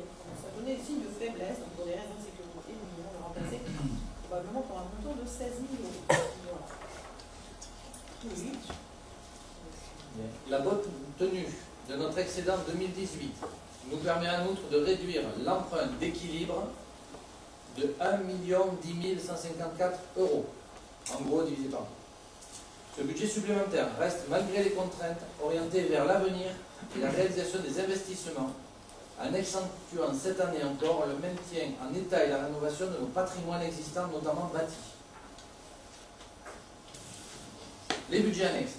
Le budget annexe pour les manifestations culturelles, donc l'excédent de fonctionnement de ce budget s'établit à 104 529,36 €. Après avoir affecté la première partie aux besoins de financement de la section d'investissement, le solde, à savoir 55 909 € sont affectés en fonctionnement au recalage des besoins courants, notamment les frais de location technique, les frais de sécurité, etc. Par prudence, les recettes sont revues à la baisse prévisionnellement de 4 900 €. Le total des deux faisant les 60 000 € et quelques que j'évoquais préalablement. Le budget annexe de la régie des transports, c'est le plus simple. L'excédent constaté se monte à 7 819,05 €, intégralement affecté au fonctionnement du minibus à titre provisionnel, ce budget n'intégrant pas de section d'investissement. Voici pour le budget supplémentaire 2019. Voilà, peut-être faudra-t-il prévoir au BS, monsieur l'adjoint, un remplacement du micro de la salle du conseil municipal. En tout cas, je vous suggère, on va peut-être faire une petite ligne budgétaire pour que ça marche mieux la prochaine fois. Je pense que nous devrions y arriver, monsieur le maire. Y a-t-il des questions, des commentaires sur ces trois budgets supplémentaires? Non, pas de remarques? Bien, donc je vous propose que nous votions donc les trois ensemble, comme on vous l'a proposé au départ. Y a-t-il des votes contre? Non. Des abstentions? 4. 4 abstentions. Donc ils sont adoptés. Et nous pouvons donc passer à la suite. Délibération 79. Mise en place du télétravail au sein de la mairie du Haillon. Rapporteur Daniel Duclos. Bonsoir à tous. Donc je vais vous préciser que les fonctions qui sont exercées à l'heure actuelle par les agents dans les locaux de la collectivité pourront être effectuées hors de ces locaux de manière régulière et volontaire par le biais des technologies de l'information et de la communication, comme par exemple au domicile de l'agent. Ceci est accordé à la demande de l'agent après acceptation du chef de service. Il est précisé qu'il peut y être mis fin à tout moment sous réserve d'un délai de prévenance. Enfin, il est rappelé que les agents télétravailleurs bénéficient des mêmes droits que que les agents en fonction dans les locaux de l'employeur.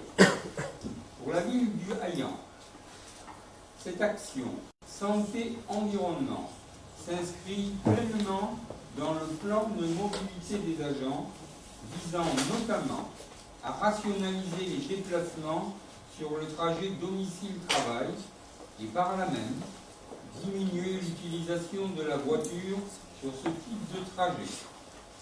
Sa mise en œuvre doit permettre de réduire les risques environnementaux liés particulièrement à la production de gaz à effet de serre et de limiter les risques d'accidents, de stress liés à ces déplacements. C'est aussi l'opportunité pour la ville de proposer aux agents une organisation plus flexible de leur mission et d'offrir de nouvelles méthodes de travail. Pour la mise en œuvre, le travail est ouvert à tout fonctionnaire sur la base du volontariat et peut se stopper de manière unilatérale, le télétravail étant reversible. Toutefois, toutes les activités ne sont pas éligibles au télétravail, notamment pour les postes dont la présence sur site est indispensable ou encore l'utilisation d'équipements de matériel spécifique nécessaires à l'exercice de l'activité. Le télétravail est possible pour une durée d'1 an renouvelable. Une période d'adaptation de 3 mois est prévue. Le télétravail s'effectue au domicile de l'agent. Suivant le principe de protection des données, l'agent devra respecter les règles de confidentialité. Il pourra être ainsi contrôlé par son supérieur hiérarchique ainsi que par le CHSCT s'il donne son accord à ce dernier. Il revient à l'employeur de prendre en charge les coûts liés à l'exercice du télétravail. C'est le cas pour le matériel informatique et de téléphonie. L'ensemble des dispositions encadrant le télétravail du personnel de la ville du Haillan est détaillé dans la convention annexée à la présente délibération. Dans ces conditions, et après avis favorable du comité technique en date du 14 juin dernier, il est proposé au conseil municipal d'approuver les conditions de mise en œuvre du télétravail au sein des services municipaux de la ville du Haillan à travers les documents annexés, convention cadre de télétravail, fiche de candidature, grille de critères d'éligibilité et fiche de suivi trimestriel. Merci Monsieur Duclos. Y a-t-il des questions sur la mise en œuvre de ce nouveau dispositif? Questions particulières? Simplement vous dire, comme l'a évoqué M. Duclos, que ça répondait à une attente des agents. Un certain nombre d'agents qui nous l'avaient expressément demandé, que ça a été travaillé effectivement longuement avec les services, avec les représentants syndicaux pour arriver à la version que nous présentons aujourd'hui. Et que voilà, on est heureux de pouvoir proposer à nos agents des modalités qui leur permettent de concilier peut-être un peu mieux pour certains leur vie professionnelle et leur vie personnelle, tout en sauvant la planète à notre petite échelle. Et j'insiste, effectivement, ce dispositif est tout à fait réversible. Pour information, ce dispositif existe par exemple à Bordeaux Métropole, il est autorisé sur 2 jours et en fait c'est à la demande des agents. C'est revenu à 1 jour maximum par semaine. Donc on s'est laissé toute la latitude nécessaire avec les représentants syndicaux pour faire évoluer ce document et les modalités de ce télétravail. On en fera bien évidemment un bilan dans les mois à venir pour voir comment ça fonctionne et ce que j'y peux éventuellement améliorer. S'il n'y a pas d'autres questions d'intervention, je vous propose que nous votions. Y a-t-il des votes contre? Des abstentions? 2 abstentions? Bien. Donc, nous l'adoptons.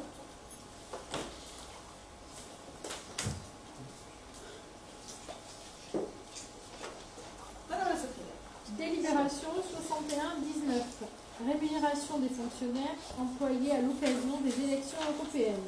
Rapporteur Daniel Duclos.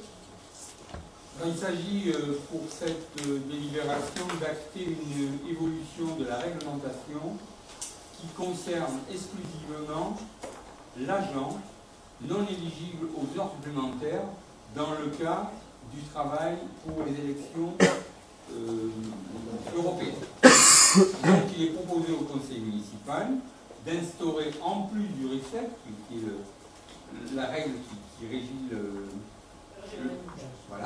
régime indemnitaire, une indemnité forfaitaire complémentaire en faveur des fonctionnaires municipaux participant aux opérations électorales non éligibles aux indemnités horaires pour travaux supplémentaires dans la double condition suivante d'un crédit total obtenu en multipliant la valeur maximum de l'indemnité forfaitaire pour travaux supplémentaires mensuels mise en place par le nombre de bénéficiaires. Comme on n'en a qu'un, ça sera l'attribution individuelle ne pourra excéder le quart du montant de l'indemnité forfaitaire annuelle pour travaux supplémentaires. D'indiquer qu'il n'y a qu'un seul agent concerné, c'est trois fois que je vous dis, la somme individuelle allouée peut être portée au taux maximal possible, c'est-à-dire le quart de l'indemnité forfaitaire annuelle, et que cette rémunération est exclusive de tout avantage pour le même objet. De préciser que la dépense correspondante sera appliquée à l'article 64 du budget de l'exercice en cours et les suivants. Bien, c'est incollable maintenant sur une modalité de calcul, très pointue, comme vous avez pu le constater, avec les questions sur cette délibération. Donc nous passons au vote. Y a-t-il des votes contre? Des abstentions? Non, donc on l'adopte à l'unanimité. Délibération 62-19. Modification et actualisation du tableau des effectifs. Rapporteur Daniel Duclos. Il est donc proposé au conseil municipal de décider la création des postes suivants au 1er juillet 2019. Un poste d'adjoint technique à temps complet. La modification des postes suivants. Un adjoint technique 32-35 heures transformé à temps complet. Et la suppression des postes suivants au 1er janvier 2019. Brigadier chef principal. Juillet. Juillet 2019. Brigadier chef principal à temps complet, un poste. Et adjoint technique 17,95 35 heures, un poste. De préciser que les dépenses correspondantes seront imputées sur le budget de l'exercice en cours et les suivants. Bien. Avez-vous des questions? Une remarque. En l'absence de M. Chey, Oui. nous nous félicitons quand même de la fermeture de ces deux boîtes. Parce que maintenant, il faut parler en boîte. Les cases. Voilà, les cases. Mais ça n'empêche que voilà, les agents, hein, ils ne sont pas Bien sûr. plus dans ces cases-là. Bien sûr. On est d'accord. On a bien compris. Voilà. Deux cases. Vous précisez aussi que le tableau des effectifs a été joint conformément à ce qui avait été convenu au compte rendu des commissions. Voilà. Très bien. Y a-t-il d'autres remarques, questions? Nous passons donc au vote. Y a-t-il des votes contre? Des abstentions? Donc 4 abstentions. Donc la délibération est adoptée. Délibération 63-19. Chantier jeune. Rapporteur Hélène Pontconfier. La municipalité propose de reconduire les chantiers jeunes en 2019. Il s'adresse aux jeunes qui fréquentent le ranch et qui sont âgés de 15 à 17 ans. Je rappelle rapidement les objectifs de ces chantiers jeunes. Offrir la possibilité aux jeunes de 15 à 17 ans de travailler durant les vacances de printemps et durant l'été. Acquérir une première expérience professionnelle, impliquer les jeunes dans la vie de la commune, responsabiliser les jeunes sur la protection de l'environnement, créer une passerelle entre les jeunes et les services municipaux. Les résultats de ces précédents chantiers sont très positifs. Les jeunes et les animateurs du ranch font de ces chantiers une réussite sociale et citoyenne. C'est pourquoi, en 2019, en collaboration avec les services techniques, nous proposons de mettre en place 2 chantiers jeunes de 5 jours, un du 8 au 12 juillet 2019, où les jeunes désherberont et feront des travaux sur les espaces verts, un autre chantier du 29 juillet au 2 août, là il y aura diverses activités, y ont fait une dalle de béton au stade, nettoyer et réparer divers mobiliers de la commune, poncer, vernir, voilà. Donc il y a diverses activités qui sont prévues sur ce deuxième chantier. Ces jeunes seront rémunérés par un passeport PAC d'un montant de 233,17 €. Les horaires du chantier seront de 7h30 à 14h30, 14h pour le dernier jour, puisque c'est sur la semaine de 5 jours. Il est proposé au conseil municipal d'autoriser la mise en œuvre du dispositif des chantiers jeunes dans le cadre ci-dessus défini, d'autoriser l'inscription des dépenses correspondantes au budget de l'exercice en cours. Merci pour cette précision. C'est un dispositif ancien sur la commune et Mme Provofière l'a rappelé, qui est pertinent, qui permet effectivement à des jeunes d'avoir une première petite expérience professionnelle et ça leur permet ensuite de mettre le pied à l'étrier pour d'autres jobs d'été. Y a-t-il des questions, des demandes de précision, des remarques sur les délibérations? Non, rien. Donc on passe au vote. Y a-t-il des votes contre? Y a-t-il des abstentions? Donc on l'adopte à l'unanimité. Délibération 64-19. Mise en place de l'indemnité kilométrique vélo. Rapporteur Michel Relais. Bonsoir mesdames et messieurs. Vous vous rappellerez que la ville du Haillan s'est engagée à mettre en place un plan ambitieux de mobilité et de déplacement des agents lors du conseil municipal du 28 mars 2019. L'indemnité kilométrique vélo est l'une des actions validées dans ce plan, au même titre que le télétravail que vient de vous présenter mon ami Daniel Duclos, et le covoiturage qui sera un troisième volet qui suivra dans le temps. La présente délibération a pour objet de fixer les modalités d'attribution de cette indemnité à titre expérimental. Les articles 50 et 51 de la loi du 17 août 2015 sur la transition énergétique pour la croissance verte incitent les agents à utiliser leur vélo ou un vélo à assistance électrique pour les déplacements domicile-travail. Cette loi a été appliquée dans le public à titre d'expérimentation.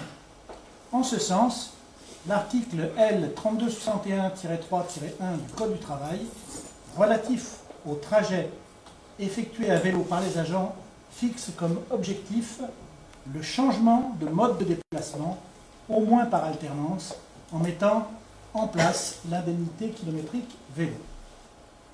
L'article D 3261-15-1 du Code du travail prévoit que le montant de l'indemnité kilométrique vélo est fixé à 0,25 centimes d'euros par kilomètre effectué. Cette indemnité est plafonnée à 200 € par agent et par an. Le décret 2016-11-1184 du 31 août 2016 prévoyait les modalités d'application et de l'indemnité kilométrique vélo aux agents publics et la durée de l'expérimentation. Ce décret a été complété par un autre décret en août 2018 qui a prolongé l'expérimentation jusqu'au 31 décembre 2019. Au Haillan, suite à l'enquête menée dans le cadre de notre projet mobilité, il était révélé que les chiffres montrent que seuls 10,8% des agents de la commune utilisent leur vélo ou se déplacent à pied, contre 64% qui se déplacent uniquement avec leur voiture personnelle. Par ailleurs, 42% des agents qui utilisent quotidiennement leur véhicule vivent à moins de 5 km de leur lieu de travail. Ces agents peuvent être sensibles à l'indemnité proposée et par là même faire évoluer leur mode de déplacement sur le trajet domicile-travail. C'est bien l'objectif. Les modalités que nous avons prévues de mise en place.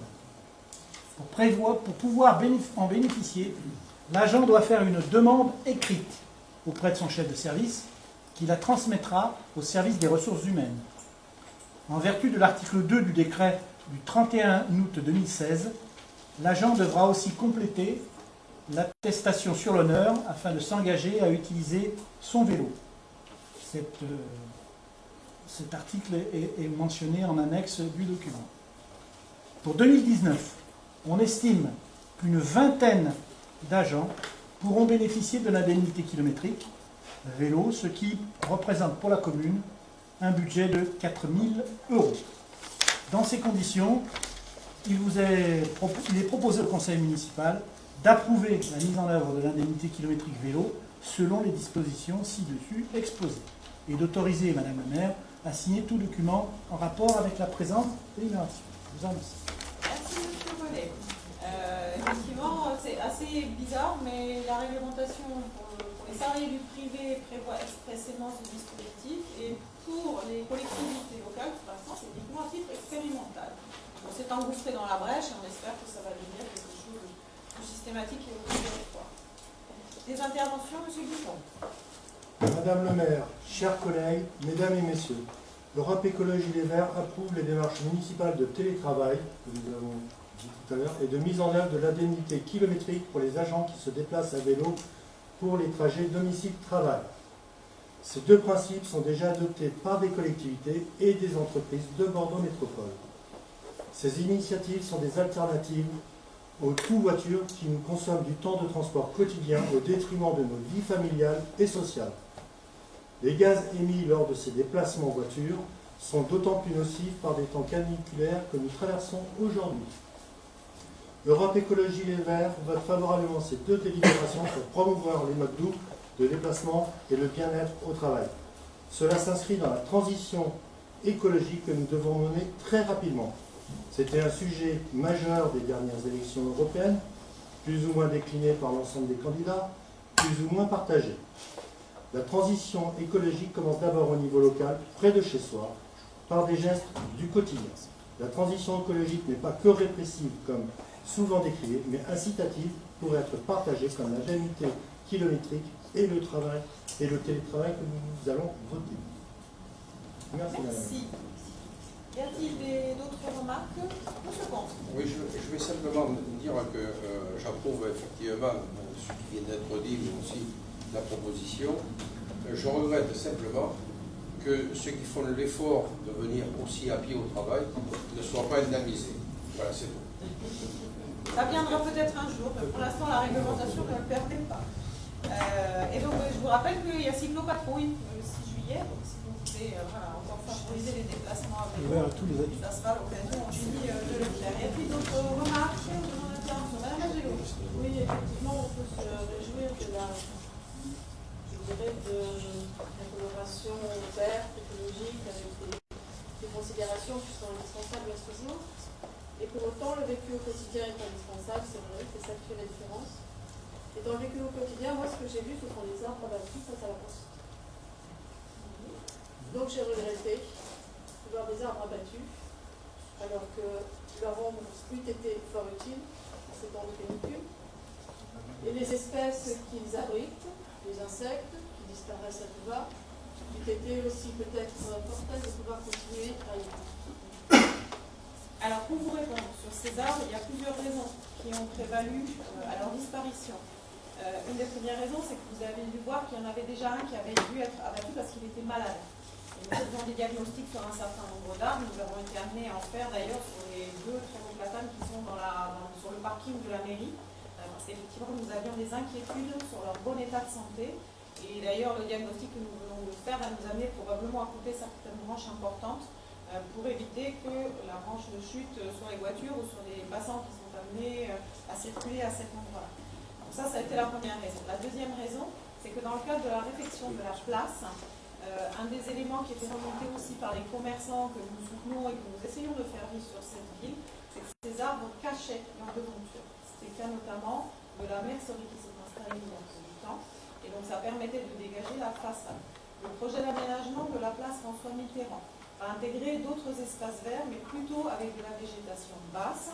Et je vous rappelle que pour ce qui est de l'ombre, en 2020, cette place accueillera une halle, ce qui permettra de reconstituer de l'ombre. Par ailleurs, je vous rappelle que sur la commune, nous plantons beaucoup d'arbres, nous continuerons à le faire, c'est nécessaire. Mais c'est vrai qu'aujourd'hui, il y a quand même un certain nombre d'espèces qui commence à avoir des soucis. Regardez ce qui s'est passé le long du canal du Midi, où on a été obligé d'abattre massivement en fait, de part et d'autre. Alors c'était vraiment emblématique de ce site, tout simplement parce qu'aujourd'hui vous avez des parasites qui attaquent en fait certains de ces arbres. Donc on en replante partout où c'est possible, dès que nous en avons l'occasion. Et je ne vous cache pas que les deux pins parasols qui sont à l'angle de l'allée de l'Europe vont aussi disparaître. Pour une raison simple, c'est qu'aujourd'hui, je ne sais pas si vous y êtes passé récemment à pied, mais vous avez dû voir que le sol commence à se soulever. C'est-à-dire que c'est une espèce d'arbre qui a été planté sans forcément penser à la suite. Le problème, c'est que les racines sont effectivement des racines traçantes, sont en train de soulever la chaussée, sont en train de soulever le trottoir, ce qui pose des problèmes notamment pour la mobilité des personnes à mobilité réduite et les problèmes de sécurité. Donc ça a été vu avec le syndic, parce qu'il y a une partie qui est sur la voie publique, une partie qui est sur un secteur privé, et je me suis engagée à replanter des arbres, et ce seront des arbres qui auront un mode de pousse un peu différent. On va faire en sorte d'avoir des arbres déjà un peu poussés, que ce ne soient pas des petits trucs tout faméliques, mais qu'on ait effectivement l'occasion de remettre des arbres, surtout dont les racines descendent beaucoup plus profondément et ne dégradent pas la chaussée. Voilà pour la réponse. J'ajoute en complément que régulièrement, pour ne pas dire une fois par an, il y a des opérations où on plante des arbres fruitiers sur nos délaissés. Donc, comme quoi, effectivement, les arbres, on y tient, on y est attaché.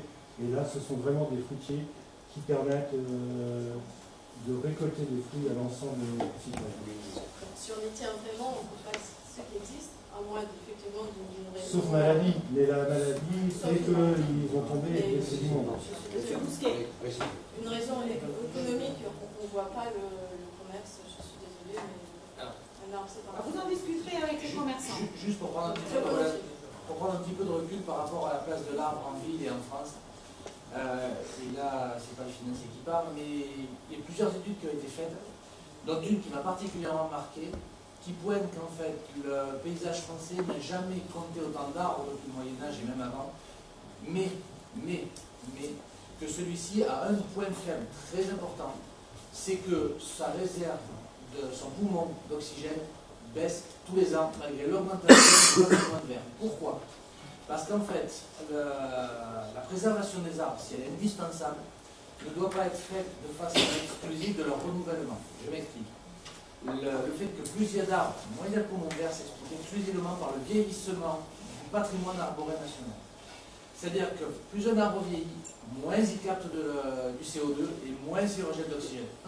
Renseignez-vous dans les études. À partir de quel âge ? Ça dépend des espèces. Donc je vous encourage à lire l'étude, ça représente quelques centaines de pages, c'est très intéressant.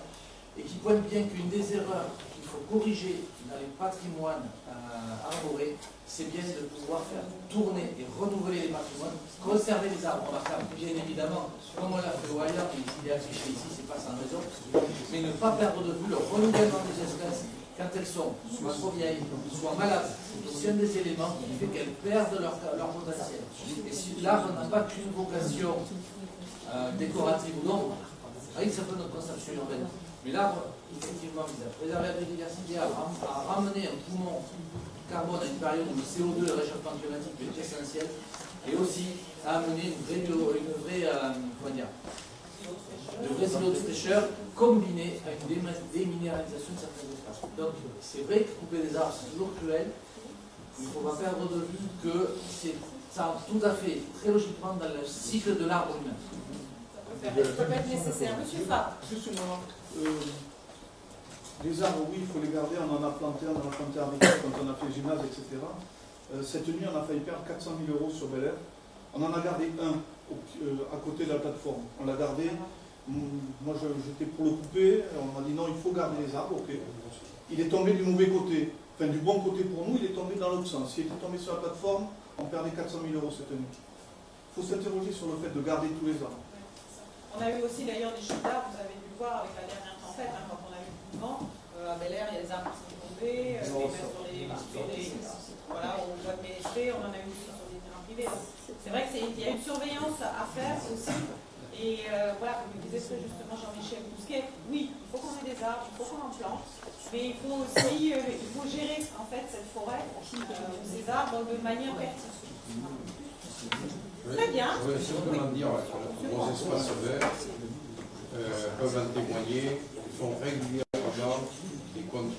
font faire des contrôles, parce que ce sont des organismes qui le font, des contrôles sur certains arbres, sur tous les arbres dont on a un doute, justement, parce qu'on ne coupe pas pour le plaisir. Voilà, donc, et chaque fois qu'on coupe, Un arbre, on en replante au moins 3. Pour l'anecdote, quand même, je vais vous raconter une petite histoire. C'était sur le mandat précédent. On a eu une personne, dont je tairai le nom et le quartier, que l'arbre sur la voie publique gênait, et qui s'était amusé à le taillader pour le faire crever, parce que cette personne estimait qu'il y avait trop de feuilles dans sa piscine. Voilà. Donc voilà aussi le genre de choses auxquelles on peut être confronté. Malheureusement. On peut parler de la rue de la Liberté où il y avait des arbres de plantés et qui ont été saccagés par un propriétaire terrien. Et voilà, ça fait partie des aléas de la vie, malheureusement aussi. On se bat tout. Sachez en tout cas que je partage votre inquiétude et votre préoccupation. Oui, nous devons faire attention aux arbres, mais voilà, il faut faire la discrimination entre ce qui mérite d'être regardé, ce qui doit être motivé, ce qui doit être abattu, etc. Il faut qu'on vote, oui, notre indemnité kilométrique vélo. Alors, y a-t-il des votes contre? Y a-t-il des abstentions? Non plus. Donc, on l'adopte à l'unanimité. Avant de clôturer la séance, simplement, je tenais une dernière fois à m'excuser, notamment auprès de ceux qui nous ont suivis en direct pour le son. On fera mieux la prochaine fois. Et vous demandez aux élus de ne pas partir, puisque vous devez signer l'ensemble des documents budgétaires. Et